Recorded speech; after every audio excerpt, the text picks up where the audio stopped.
Hello అండి, నమస్తే. Welcome back to my channel Yashu vlogs. So మేము గణపతి పండుగ ఎలా చేసుకున్నాము అనేది ఈ వీడియోలో మీకు తెలియజేస్తున్నాను.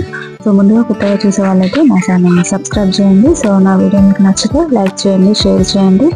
ఇంకా ఏమన్నా మంచి మంచి సజెషన్స్ ఇవ్వాలనుకున్నా కమెంట్ రూపంలో తెలియజేయండి. సో మేమైతే ముందు పండగ రోజు తీసుకొచ్చామన్నమాట గణేశుడిని. సో మట్టి గణపతి, ఎప్పుడు మట్టి గణపతిని పెడదామని ఎప్పుడు మట్టి గణపతి పెడతాము. మా పిల్లలు కూడా సరే అంటారనమాట. సో అందులో కలర్ గణపతులు కనబడినా కూడా అట్రాక్షన్ అయినా కూడా అస్సలు కారనమాట. మైండ్ డైవర్ట్ చేయరు. మనము మట్టి గణపతి పెట్టాలి అని చెప్పేసి మా పిల్లలు కూడా దానికి ఎంకరేజ్ చేశారు. సో మీలో ఎవరైనా ప్లీజ్ ఇంతకు ముందు కలర్ గణపతులు వాడినా కూడా సో నెక్స్ట్ టైం నుంచి మట్టి గణపతి వాడడానికి ప్రయత్నించండి. సో నేనైతే ముందుగా ఇలా అయితే డెకరేట్ చేసుకున్నాను అనమాట. So background orange colour cloth వేసుకున్నాను. సో మన దగ్గర కొత్తవి ఏదైనా ఉన్నా శారీస్తో కానీ చున్నీలు కానీ లేకపోతే ఏదైనా క్లాత్ కానీ సో కొత్తవి అనమాట, వాడినవి కాకుండా ఉంటే వాటికి మనం డెకరేట్ చేసుకోవాలి.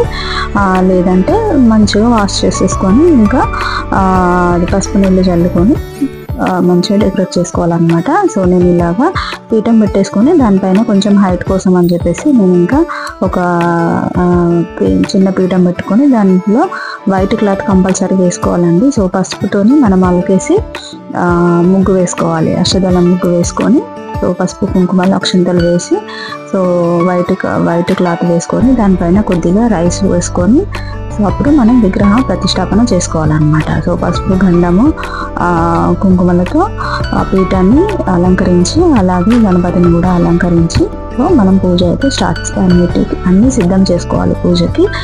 సో నేనైతే ఇలాగా పీఠం మీద అలా పెట్టేసుకున్నాను. అలాగే కలశం కూడా, సో ఈ కలశాన్ని కూడా అంతే. మనం ముందుగా ఐదు పిరకళ్ళు కానీ 5 గుప్పెళ్ళు కానీ సో బియ్యాన్ని అయితే తీసేసుకోవాలి. ఇంకా కలశానికి గంధము బొట్లు పసుపు కుంకుమలతో అలంకరించేసి సో కంకణం కూడా కట్టేసి సో దాంట్లో వాటర్ కానీ లేదంటే బియ్యం కానీ వేసుకోవాలి. సో నేనైతే వాటర్ వేసుకొని అందులోనే సో రూపాయి కాయిన్స్ అలాగే గవ్వలు ఇంకా తామర గింజలు ఇవి ఎప్పటికీ వేస్తుంటాను అనమాట. అవి వీలైతే మీ దగ్గర వెండి కానీ బంగారం కానీ ఏదైనా ఉంటే దాన్ని పాలల్లో ఒకసారి వాష్ చేసేసుకొని సో కలశంలో వేసుకోవాలన్నమాట. అలాగే 5 తమలపాకులు కానీ 5 మామిడి ఆకులు కానీ, తమలపాకులు అవైలబుల్ లేనప్పుడు మామిడి ఆకులు వేసుకోవాలి. ఇంకా వేరే ఏ ఆకులు యూజ్ చేయకూడదు. తమలపాకులు వేసుకోవాలన్నమాట. వేసుకుని దానిపైన మనం కలశాన్ని పెట్టేసుకోవాలి. సో పీచు తీయనిదే అయితే పీచు తీసిందైనా సరే తీయనిదైనా సరే, పీచు తీసిన కొబ్బరికాయ మనం కలశానికి వాడినప్పుడు మనం కలశాన్ని కదిలించిన తర్వాత ఆ రోజు కానీ నెక్స్ట్ రోజు కానీ మనము పూజలోకి కొబ్బరికాయని కొట్టేసుకొని ఇంకా వాడుకోవడమే అనమాట. తినొచ్చు, ప్రసాదాల్లో వాడచ్చు. అలాగే ఒకవేళ పీచు తీయని కొబ్బరికాయ వాడితే సో దాన్ని మాత్రం మనము గుమ్మానికి కట్టుకోవాలన్నమాట. సో అది నేను మరొక ఎలా కట్టుకోవాలి అనేది ఇంకో వీడియోలో నేను చేస్తాను. సో అలానే ఇంకా కలశానికి బ్లౌజ్ పీస్ని పెట్టేసుకోవాలి. ఇంకా వస్త్రాన్ని అలంకరించుకోవాలి. ఇవేంటంటే పూజ చేస్తూ సో మనకు సొంతంగా పూజ చేసుకోవడము రాదు అనుకున్నప్పుడు టీవీలో కానీ ఫోన్లో కానీ ఇప్పుడు చాలా ఉన్నాయండి.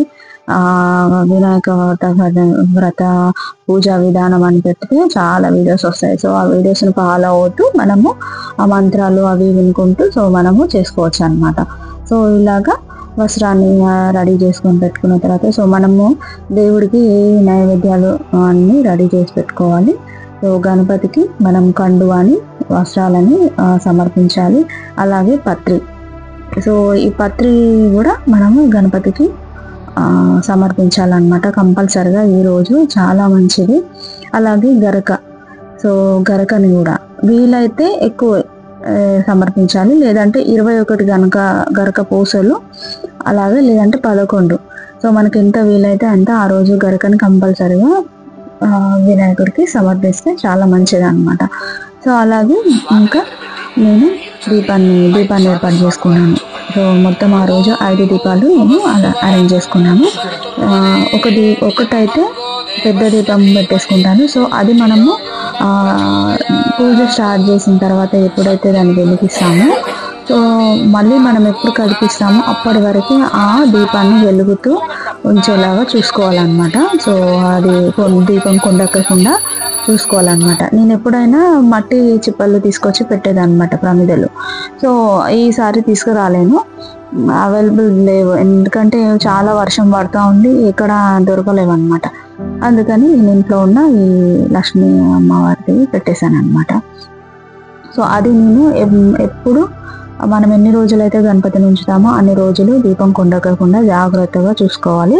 ఆయిల్ అయిపోయిన కొద్దీ మనం పోసుకుంటూ ఉండాలన్నమాట. సో ఎలాగో ఈవినింగ్ మార్నింగ్ మనము పూజ చేసుకుంటాం కాబట్టి సో అది ఇంకా ఇలా అయితే మేము చూసుకున్నాం. సో ఆ రోజు నైవేద్యం ఏంటంటే పాశము, ఇంకా అన్నము, అలాగే ఆకుకూర చేస్తామన్నమాట ఆ రోజు. సో అది నైవేద్యంగా పెట్టాము. ఇంకా ప్రతిసారి నేను ఏంటంటే బూరెలు, గారెలని, ఇంకా పరమాన్నం, పెరుగన్నం, పులిహోర ఇవి చేస్తున్నాను. సో ఆ రోజు నేనేంటంటే సో నాకు వీలు పడలేదు.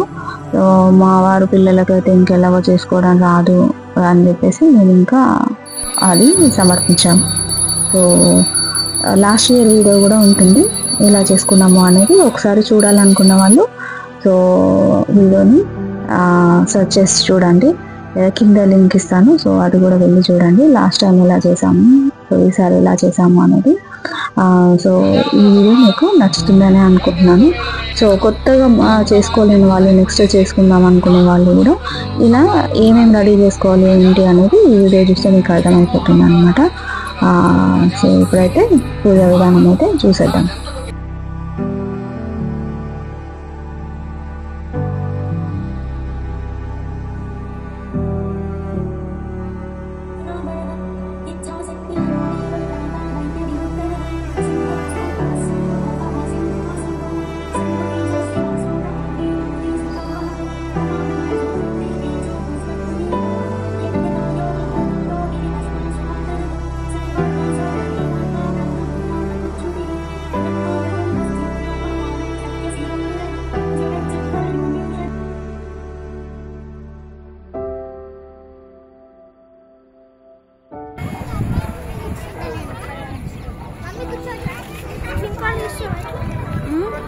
ఇంకా గణేశుని అయితే ఇంకా మేము మా దగ్గర చెరువు కట్ట ఉందన్నమాట. సో ఆ రోజు సెకండ్ రోజు 3 పూజలతోని మేము ముగించేసాం అనమాట. సో ఎందుకంటే ఎప్పుడైనా 3 days ఉంచేది 5 పూజలు 5 హారతులు ఇచ్చి.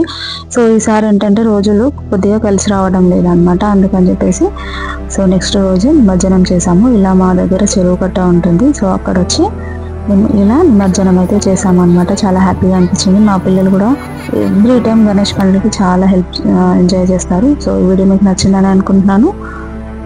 సో నచ్చితే మా ఛానల్ని సబ్స్క్రైబ్ చేయండి, సో లైక్ చేయండి, షేర్ చేయండి. ఏదైనా సజెషన్స్ ఇవ్వాలనుకున్నా కంపల్సరీగా కమెంట్ రూపంలో తెలియజేయండి. Thank you so much.